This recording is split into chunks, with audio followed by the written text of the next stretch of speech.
Okey, petang ni aktiviti kita cari ikan ni. Oh, sakit sikit. Oh. Memeh. Tengok ni. Oh, Ni ha. Ah. Memang dia dah ni. Ah, dah. Ambil ha. Memang rezeki orang kat ni.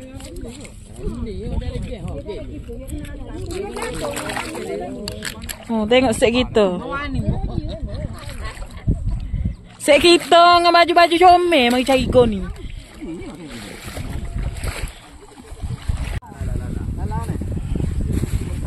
Teh berjalan weh.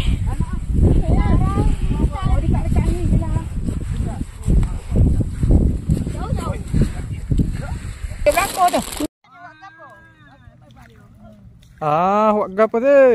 Carilah makanan. Lala. Lala ni. Gitu ya? Apa ni? Kepoh. Kepoh.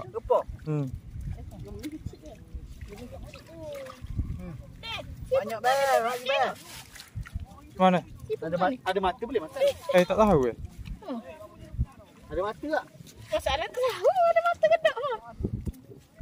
Ada mata. Itu mata tu. Ada dah sida. Oi, banyak.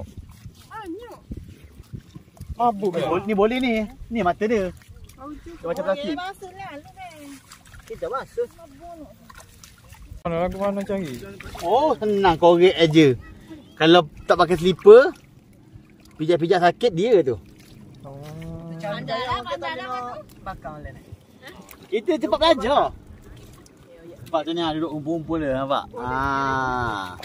Keadaan dia. Oh, memang mai stok gitu deh. Ya. Sakit tu. Dia tu.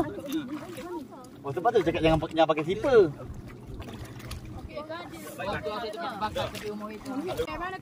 Mana tengok hasil. Mana hasil? Inilah hasil kami. Hasil kami. Inilah hasil kami. Oh, boleh kena jual ni. Lama 20 minit. 20 minit. Siapa Malaysia kok aki lah gua. Oh, jangan.